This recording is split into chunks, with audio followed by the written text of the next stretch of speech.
Ufumebo, ụtụtụ ọma nụ. I just want to talk about something.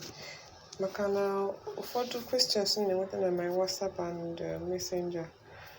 I think I noticed na my overall everything can push on the video me maka reincarnation. So I'll just talk about them now.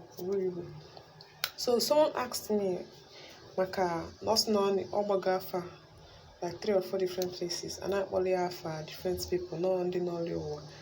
And that's in the easy one so now look at what you do. If you're having that same issue, open go like 2 or 3 places and not follow for different people. Check the market there more. Check more ori for uncle. Check when you open and whistle ya. Images for market days. You went over some then get cola notes. It will touch Ojibu. On that, but so naturally jeba fan. We just make sure neighbor fan. Let's assume now I'm Nori. On any already of my choice, I will take the cola nuts. We'll take cola nuts chifo, nona as in puta, hanya putago.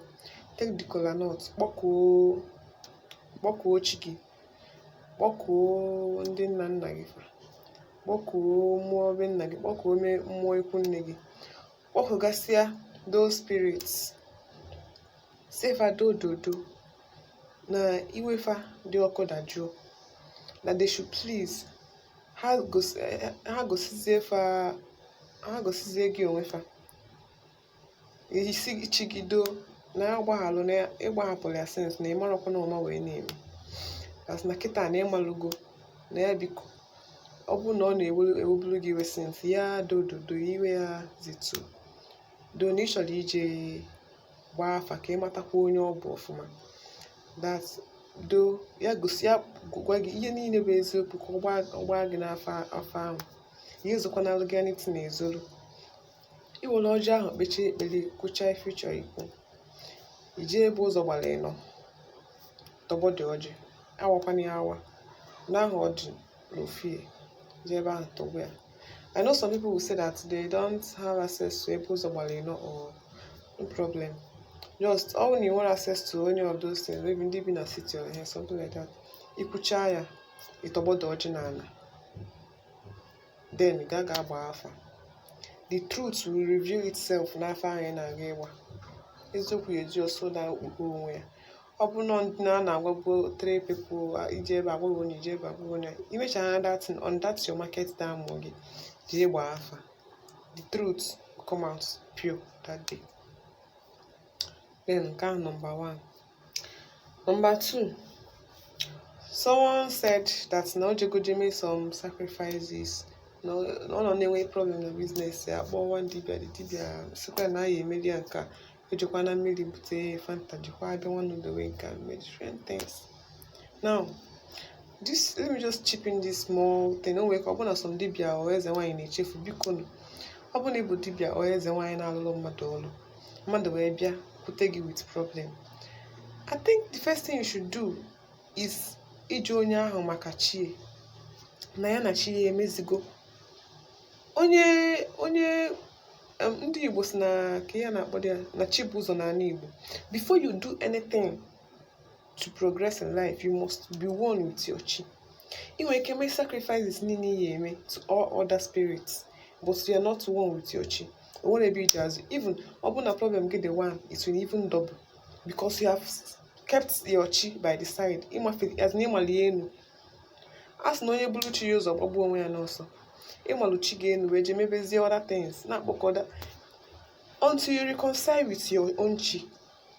Ihe ọbụla sacrifice ọbụla na-emezi will be going smoothly because that your chi is your chief spirit guard. Agwa m unu na ọ bụrụ ndị Catholic as no patron saint nyawa ya na-agwalụ gị ụzọ na ndị mmụọ nyawa ya wepụta otu akwụleta okwu gị na ndị mmụọ o jee ebe ahụ kwuchitelu gị ọnụ. Ọ bụgodị na achọrọ ime gị mkpegbu, once you call on your chi ga-eje kwuchitelu gị ọnụ. But if you are not one with your chi, that's why people onye ọbụla chọrọ ime gị ihe ya emetenwu gị ihe. Ndị a na-asị na ha na-agwọ ọgwụ that's na mmadụ gwọrọ ọgwụ gwọta gị azị mmadụ gwọrọ gị ọgwụ now ọgwụ ahụ eme ga affect is because you are not one with your chi. Na ndị Igbo na-aza chi m na ọlụma ga-abụrụkwa na ọbụrụ ordinary afa. Most of the names we Igbo answer abụrụ just ordinary. Ife na-eme eji aza afa aza. Chibuzo, Chibueze, Chiamaka, so many things. And you want to keep your chi by the side and go and do other sacrifices. And who tell you that it is going to work? So biko ndị dibịa na ndị eze nwaanyị na-alụ ọlụ adịmalụ ma amara m do biko mmadụ bịakwute unu, first of all ask the person maka chie. Ọ bụrụ na ọ reconcile with chie, ịgwanye ya otu esi eme ife na ome ife ọ chi ebugodo ụzọ emesịa nke chi ọ dịzie mma ewee nwee ike wee butezie other problems, other sacrifices. Ọ bụrụ ịnọkọta elu ọlụ mmadụ ọlụ, because I got so many complaints about that. Ọ dịzi as if na ọdịnala anyị abịa omenala anyị anụ na ihe everything nwere usoro. Ihe niile a na-eme na ọdịnala nwere usoro eji eme ya. Know your chi first. Malụgodu chi gị. Ịmalụzie chi gị, ewee malụkwazi ebe a na ife a na-eme eme. Once you know your chi, your problem is half solved, I'm telling you. Because other things are na-emezi ya na-agazi smoothly. But ọ bụ na ịmara chi gị, ọsọgodi gị wee 1 million mee sacrifice na ị na-eme n'ụwa. Onye machie nwere ike iji 1000. What is 1000? Onye machie nwere ike iji degoloji 50 naira mee ife ọ chọrọ ime, ụzọ ya awalụ. Gị nwa na-amara chi gị nwere ike je bute 1 million go efe niile ego mee sacrifice niile eme. Your problem will double. So biko ịgbacha reconcile with your chi. And dibias and eze nwaanyị biko nyelu na ya aka n'ọrụ. O nwere ike I'm not saying that unu na-alụtakwa ọrụ, unu na-alụta ọrụ, mana mmadụ nkịtị ka ya bụ sometimes ụfọdụ ya bịa chefuo, ụfọdụ bịa biko na-agba na mbọkụ na-echete na-ajụ onye ahụ onye bụ onye ka onye nọrọ ya ụwa, onye bụ chi before any sacrifices can be carried out. Biko ọ dị very important ka nsogbu nwee ike na-eles. Number 3, ịmalụchazie chi gị, mechazie all those things. Nọ isielu n'uchi gị nri. Ọ bụrụ ndị na-anaghị esi ndị like mmadụ pụtara na-asị m n'ihi ụmụ ya ọbara mụ ọbara na-atụkwu adị m ejide nwudo ọkụkọ. I cannot hold ọkụkọ. Mana ọwụ na ọbara na-atụgojo or you cannot do all those things. So bad wrong. First of all, find out what your chi likes. Chi onye ọnwụ na dị iche n'iche. Chi mụ na ga-abụrụ ofu. Chi m nwere ike ọ bụrụ na ọbụ ụdị mmadụ na like dị ya ọ bụ na ọbara dị. I find them good. It's even better. Ọ bụrụ na chi mmadụ like ihe ọbụla nwa ọbara, nsogbu adịrọ. Imane no email salaka. Ndị na-eme salaka eme. You can just buy things, call people, gather, share, see how you just like salaka. You need to read a book or mail all those things.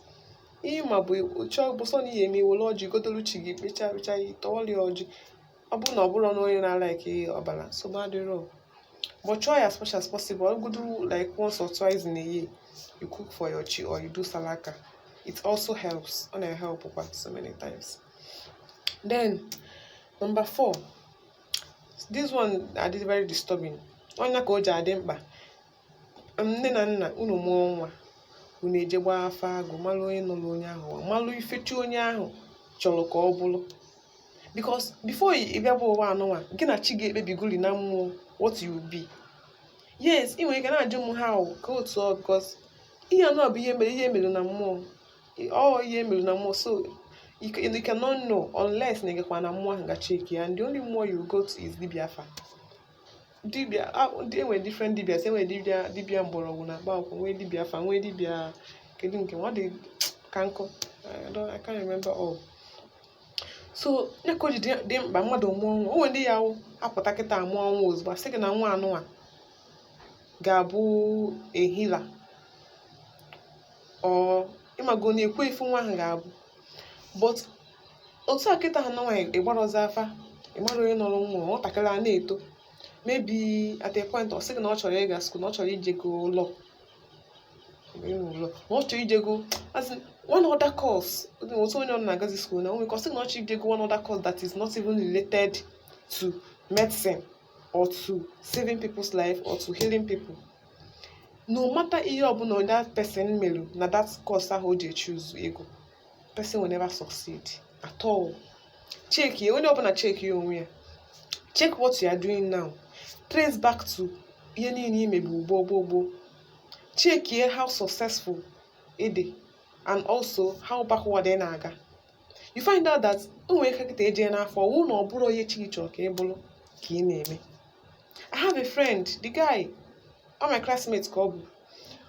Since ihe niile agụcha na school niile, ọ mee art, mụ amekwa art, so the guy is ime art. Ihe niile agụ na school, he was not moving forward. Omenu cha, omenana cha, at the time, or drop out, je gbaba conductor. Ọmasha conductor ya amata ego, mana otu ego anyị esi ebe nishi iwu n'ọnụ. Isi na na-eme ya steady. O jeze eje gbaa afa. O wee bụrụ na ihe gbara n'afa bụ na his destiny was not that art o jide. Ọ dịrọ na art atọ.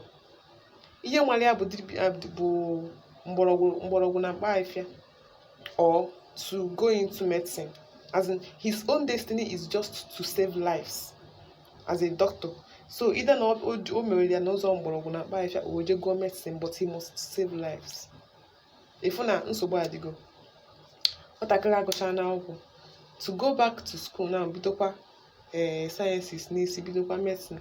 Ifu na as in, almost na destiny adịgo shattered. And so many people are like that. Ma ndị nke si mụ na ihe niile ha merụ na ha alụgolu mmadụ ọlụ, na ebe ọbụla ha jere ịlụrụ mmadụ ọlụ, ide na ebolu fife ha emehọ, or asị na fazulu oshi, or one thing will lead to another, achụ onye ahụ n'ọlụ. So for the person, ijekwa ebe ọzọ ije chọọ ọlụ, o nwere ike ijeru ebe ahụ, ewecha ndị na ewe n'ọlụ, they will not pick you. Why? Because your destiny is not going towards that area. Your chi wants you to go back, ka ị ga chọpụta ife ahụ ọ chọrọ ka ime. That is what is happening. So biko, onye na-ejekwa odo onwe ndị ya ha jere ịgba afa, because afa anụ a na-akwụkwọ na-agba, onwe ndị ọrụ ije ihe agwa gị ofu side a, ijekwa another place, they will tell you another thing. Though sometimes ha na-adịwa related. So you have to, number one, you have to learn how to listen to yourself. Listen to your inner self. Gị onwe gị ntị. Your chi is always there to talk to you, to direct you on what to do. Listen to your inner self. Listen to that your instinct. Oh, sometimes no, someone gonna ask you menka. It's not ordinary thing. Ordinary. There is a spirit always with you, telling you what to do and what not to do. That's why you know I say, hey, phobia go kwalo many years. Obulo phobia go age. Your chi is there telling you, don't do this one, don't do this one. You didn't make us. Uche ga ya adị n'ife a na-eme. So please, chọpụta ife chi gị chọrọ ka ime eri ya. Ụfọdụ bụ ndị nwere ọlụ izi ozi. And a na-ezikwafe ozi ahụ. Ụfọdụ a na-ezife ozi na nlọ. Ụfọdụ a na-ezife ozi, ụfọdụ na-anọ otu a like trance, ezife ozi. Ụfọdụ na-anọ self spirit, as in they sit down with spirit and communicate with spirit. Ụfọdụ nwere ụdị call ahụ. So, when you are running away from it, how will you prosper? How will you progress? Because most life on the mother de genaka. Ezi goes kita na maka somebody. Let's as ezi goes maka madu. You are expected to go and deliver that message to save that person's life. Which, if you don't deliver, the spirit will have torment you. Give me the ozi kaya torment, because only kwesili ozi is also being tormented. So now, if you can saga. You have lives na your palm to save. So if you have been directed to save lives, there is nothing on earth that you will do. You can prosper. Why do you Why? Because you have people's destiny now. Why would you have the destiny to heal? Your purpose on this earth is to heal people. And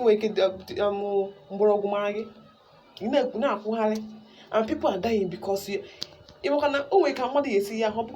prostate cancer and they buy hospital. As someone who had the gift, you can come and say, hey,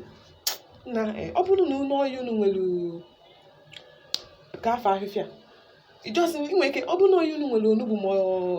garlic more ginger. And also your spirit is what said that in our body go as a person. All more give you wake up that. No, we can damn if you name that is the spirit, that is the healing spirit in you. that's mgbọrọgwụ spirit in you. Ada ama ya aka, ọ bụrụ ada ama ya na school. Ndị ọcha na-enwe witches school. Ada amụ na ndị Igbo, ada amụ mgbọrọgwụ amụ, ọ na-ama mmadụ ama, ọ na-ama ama. Ị nwere ka onye asị na ọ ya eje mee operation cancer, ịpụta ebe a nsị ha na ya jee nchọgodo onugbu ọfụma tinye ụtazị, tinye dogoyaro, onye a ka ọ ṅụọ ka amalụgodo ka na blood pressure ya agbadagodo. Onye a ṅụrụ anya maybe ọnwa for like 2 weeks or so, o jee test again asị ya na ife na-eme ya anago. Ọ bụrụ na chọọchị kịta ahụ na-asị na miracle, mana ihe niile anyị na-eme dị n'ala Igbo ebe a. That particular one, ọ bụrụ everybody na-enwe that gift, ọ na-ama ama.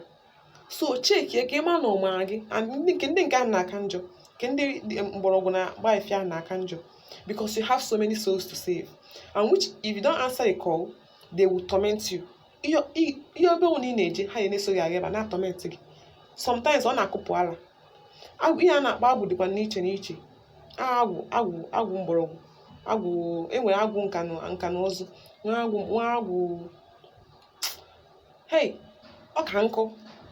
So onye luo ya chọta agwụ nke mara ya chịta agwụ nke mara gị, you follow that route, because you have already concluded with your chi before you came to this world. You conclude go ife nke ya alụ. So why will you now come and be doing another thing and you think you will prosper? No, my dear, you will not prosper. So ije jukwa ese ka ị malụ ife chi gị chọrọ ka ime, ka ị malụ ife iji ebi, ka ị malụ akara aka mara gị, and not doing other people's own. You will not prosper. Ịma nkakwa n'ihu, because ndị ji destiny fa n'aka gị ada aga n'ihu, gị ọ na onwe gị ama nga n'ihu. So that is another one. Now another thing is, ụfọdụ pụta na-asị m na ihe niile ha megolu na oge ọwụ na ha na-ejikasị ndị mmadụ ụgwọ, ha nweta ego.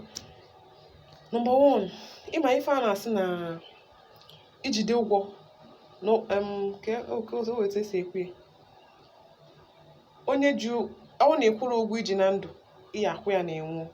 That is the pure fact. Hapụkwa na a na-ekwu ya okwu ọnụ. That is the truth. Ụgwọ ọbụla iji na ndụ enwuo, you will have to pay that debt. Ị ka ya akwụ ya. Ebi ụwa ọzọ ị ka ya akwụ ụgwọ ahụ. So that is why ọ pụta ọ dị as if na ị na-ejikasị ụgwọ so many places. O nwere ike ọ bụrụ na o nwere ụgwọ iji bụ before, and you must pay it. Ị ya akwụ ya. Ọ na-agwa n'afa. Ọ bụrụ na chi onye ụwa gị ji ụgwọ ije gbaa afa, ọ ya agwa n'afa dị that na eji ụgwọ. Nke ụmụ nwaanyị apụta, most of ụmụ nwaanyị na-eji agba afa apụta sị gị na onye ụwa gị ji ụgwọ na ụmụ ọkpụ ụmụada so many agosisiala gị ebe niile o ji ụgwọ, and which if you don't pay that ụgwọ ahụ o ji, those spirits will be dragging you up and down. Ije ebe akpata ego ya, ma otu ego ya esi na ego pium ọgwụ, ije ebe a mee ijide ụgwọ ebe a, jide ụgwọ ebe a, jide ụgwọ ebe a. That is the spirit, and until you kwụọ ụgwọ ahụ, they will leave you alone. So ụgwọ ọbụla iji wee nwụọ, ibi ụwa ọzọ ya akwụ ụgwọ ahụ iji. That is the pure fact. Dị eji onye ọbụla ị chọrọ ịjụ. So ichekwa ịma ma iji ụgwọ ịkwụ ụgwọ iji nwere onwe gị, ọkọlọkwa n'ụgwọ iji ịgbagharịwanụ na chọọchị chọọ ebe a na-eme gị deliverance. The thing is, ọ bụgo na ị na-eje chọọchị, adịm against chọọchị. Ọ bụgo na ị na-aga chọọchị, o nwere ihe a na-akpọ root, ebe isi wee pụta. You came out from somewhere before that church came. Ebe ahụ isi wee pụta bụ ife a na-akpọ ọdịnala. Na ọdịnala ahụ ka isi wee pụta, ụka bịara abịa. It's good to go to church, gaa church, gbaa egwu, mee everything, but you have a root, and your solution bụ na that root ka ọ dị.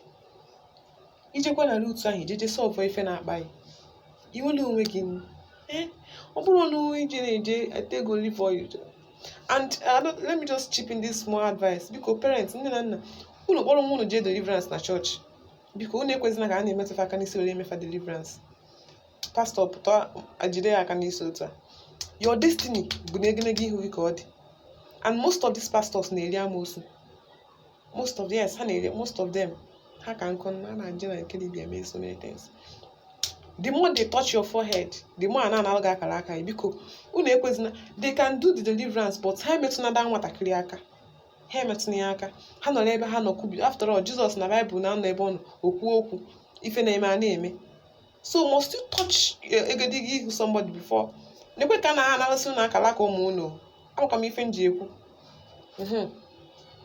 O nwere ihe ọzọ na nke na-atụkwa themselves idetusikwa m ihe edetusi n'akwụkwọ. So I think that is all I have for today. Though onye unu ịchọrọ ịgba afa icheke ụbọchị ahụ, ọ na-eme ahụ ụbọchị afịa mụrụ gị. O nwere kalenda Igbo kalenda m download na my phone. Just sije na Play Store icheke type Igbo kalenda. Ị ga-afụ the one bụ Orie icon. The ORIE Orie. Download that one. Then you can use it to trace back to your date of birth. Ka ị mara ụbọchị afọ Igbo amụrụ gị. Then on that day, you already know how to go me. So any other question, you can also drop it in the comments or still chat me up na WhatsApp Messenger. My contact in the previous video. I beg. I know they get time to type. Because onye ọbụla nwee ike na-aga n'iru, because this whole thing is all the burdensome. Ama m nwee ka ọ da-abọda ndị ọzọ, but ọ na-abọda m. I don't like it when people onye ọbụla na-enwekasị issue ọ da-atọ ụtọ. Ọ bụghị sọsọ m ya aga n'iru, ọ bụrụ sọsọ gị ya aga n'ihu. Onye ọzọ na-aga n'ihu, gị nwa na-aga, ụwa na-atọ n'ụtọ na onye ọbụla ebite aka ka nka. Ọ bụrụ no be only me go live for this world. I beg ka onye ọbụla carry ibe ya along. Amụchara m ihe niile o. I still learn from other people. Ọ bụkwa na o nwee nke m kwuru m ekwutere, ndị kakwa m wee malụ nọkwa ebe a, they can still chip in something. So otu nsi madobe ka nsi ekwu. Mmụtakwa ọzọ bịakwa kwuo onye ọbụla na-anụrụ ya. Onweghị erijuru afọ dị na ya. Onwe anyị ka anyị na-azụ, anyị Igbo ka anyị na-azụ. Anyị adịrị Igbo. Ofu Igbo ka anyị nwekwa. Iwekwa ebe ọzọ Igbo dị. Ọ bụ na ya azọ nwekwara onwe anyị. Onwe aka amakwa m ebe ọzọ onye ọzọ ya azụ anyị. So we have to save ourselves, please. Biko do ayọ me ọbụrụ biko onye ọbụla gba mbọ. Nke chi anụ adịgod very important, because you cannot do anything without reconciling with your chi. That's why anyị bido gada ebe a. Ụbọchị na-agakwa ya na ndị ọzọ na-apụtasịkwa small. So and then enwekwara ụfọdụ dibịa. Ụfọdụ si na ha emesigo so many fake dibias that they don't believe in this thing any. Yes, enwegasị ndị wu fake. Ịma ndị ngwere niile makpuru amakpu, onwezi nke ma nke afọ na-asa. So I am Hozi, but don't worry. Just pray to your chi. Pray to your ancestors. Pray to your Mwabunu. Pray to call Chukwu Okike. Pray. They should direct you to the right person. And you will see. Ebe ọbụla na-eme na ọ na-agara gị pure. Ọ bụghị nọkọta itete n'ụlọ ozugbo ijebe no direction. Pray for directions. They will direct you. Ọ naghị esi nwekwa fake pastors na Christianity. Ọ naghị ka ọ dịkwa na omenani. O nwere ebe fake. Ebe ọbụla ihe ọma dị, ihe ọjọọ dị dị. The only thing you need to do is to pray for directions, and they will direct you. And also listen to your instincts. Most of you people na-enweta ozi na nlọ. Most of you na-enweta ozi na ụlọ otu. Most of you na-ezi na ozi plain, but you don't know. Because unu adịghị onwe unu ntị. Unu na-take everything for granted. And na-ekwu unu. Anyị esokwu m. Yes, eso m. Ka m na-ekwudiri unu. Eso m. Mụ asef bụ normal, because sometimes a na-enweta ozi na nlọ, mana due to carelessness and adịghị against and adịghị pay attention, nwere ike ichefu the thing. Mgbe the thing ya emezi, mgbe ihe ahụ ya emezi pịa, otu uche gị esere gị back to that. O nwere ka ọ bụrụ nri nọ the last year, but ihe a mme ha n'ozugbo, ihe chitebekwasị nso, your mind will just go straight to that thing. Ihe na-ekwuzi agwazi onwe gị, hey, agwakwara m ihe a na agwa o. So biko ka anyị na-ege onwe anyị ntị. All of us, we have the power inside us. O nwere onye Igbo nwere power. Just that na power onye ọbụla dị n'iche n'iche. Agwụ onye ọbụla dị n'iche n'iche. Onye ọbụla amụrụ bụ agwụ. Maka ụfọdụ ya asị na ha nwere onye ọbụla bụ onye Igbo, as far as na ọbara gị bụ Igbo, Igbo agwụ. So check your own agwụ. Ụfọdụ nwere agwụ. Na abeg Angela ntọkwala nna na ojubọhọm. So do onye ọbụla masị ọgọdị ya ike. Ka anyị ike zọta onwe anyị. N'ọkwa ụna aka anyị ha. Ọrụ ka ebe ọzọ anyị fọdụ. Udo dịrị anyị ncha niile. Onye nchefu, o follow ofu nchefu. Very important. Biko onye ọbụla make sure that the person you are calling as your onye ụwa is really your onye ụwa. Because ọ bụrụ na agwa gị na ihe dịka Okeke. No. Okay, let me be using myself as an example. Let's assume na otu a onye ụwa m bụ mgbe Orie now. Ọ bụ na o nwere ebe nje, asị m na onye ụwa m bụ Nwaamaka. Mpụta oge ọbụla na ọnụ na-akpọ Nwaamaka mee nke Nwaamaka ma. That thing can kill. yes, ọ na-egbukọ mmadụ. Though majorly ọ na-eme bụ ihe asara mmadụ ihe, but at a point it can kill. Why? Because the person you are calling is another person's spirit, and your own spirit you are supposed to be calling is just there, angry, na-ene gị, ị na-akpọ onye ọzọ for what? Okay, ma otu mmadụ, ife na-eme na mmadụ na-eme na mmụọ. Otu mmadụ are jealous. That is how spirits are jealous. Otu inwe kita pụta mee, okay, no kata to say your father or your mother dị ndụ. Ị hapụ nne gị na nna gị ya na-akpọ nne na nna. Oge ọbụla ijekwa onye ọzọ na-akpọ onye ahụ daddy na onye kacha mma n'ụwa niile na onwe onye. If you kwesịrị na-eme your parents, are you joking? Nna, biko, make sure na onye na-akpọ bụ onye n'ọrụ gị ụwa and not another person's spirit. Because your own spirit iwe ịnọkwa na nsogbu. That thing na has agolu so many people ife erupts. So that is why ọ na-adị mma ịgba the first afọ agụ agwa gị jee another place jee gbaa ka ị confirm ọnụ onye ahụ. At least jigodo like 3 no pekata mpe 3 places ka ị dị sure na that same person. Ọ bụghị ije ha n'ofu asị gị na onye ahụ ikwete. Jee at least ebe 3 confirm na onye ahụ biko do this particular one now na-eso ha sasịrị mmadụ ka ị dị sure na onye na-akpọ bụ your spirit ka ị na-akpa, not another person's spirit. Ọ na-asakwa ihe o. At least I've had like 3 or 4 friends we go that experience. I wee ga wee bụrụ this thing we na-disturb ha, just that na onye ha na-akpọ abụrụ onye n'ofe ụwa. Now we na-disturb ha for a long time. They have to beg o were ọjị abalị otu afọ anọrọ yoba gbaa ha abụgo ha the real person n'ofe ụwa. Abalị ha were ọjị yoba the person si ado nọkwa mistake, nọkwa mmadụ nkịtị ka ọ to ya gbahalụ. Do it. Iwe onye ahụ ezetu. Onye mmadụ si ekwu iwe ka ndị mmụọ si ewe iwe. Anything a na-eme n'elu ụwa onye ahụ ka esi eme ya na ndị mmụọ. Even ma na ụmụ ihe spiritual husband a otu nke ahụ bụ topic for another day, but though make sure na onye na-akpọ bụ onye ụwa, onye na-ọgụ ụwa, ka ọ ghara ịbụ spirit mmadụ ọzọ ka ị na-akpọ. Your own spirit anọrọ there waiting, crying, waiting for you, and you are calling another person. Ọ dịrị ọnụ mma na check. Ọ bụrụ gị ma ọ ya adịghị mma, check in ya. Ọ bụrụkwa ma kwasasịkwala onye ahụ ife oho ha. Yes, so check ya na onye ọ na check edo. Nke ọ gwụgo. Onwezi ọzọ for today. Ọzọ ya abụzi another topic. Thank you.